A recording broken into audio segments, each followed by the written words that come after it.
ngemali kodwa yena obelwa ngezwi.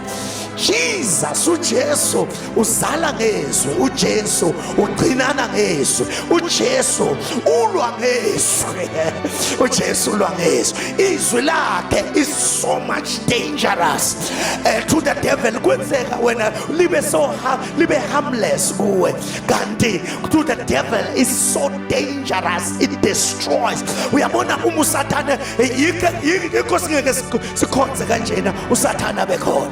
Ngenxa ukuthi masithi nje Jesu uyadabuka, masithi Jesu kukhona into enzeka kuwe, awukwazi ukulibiza lelo gama kungenzeki lutho embusweni kaSathane.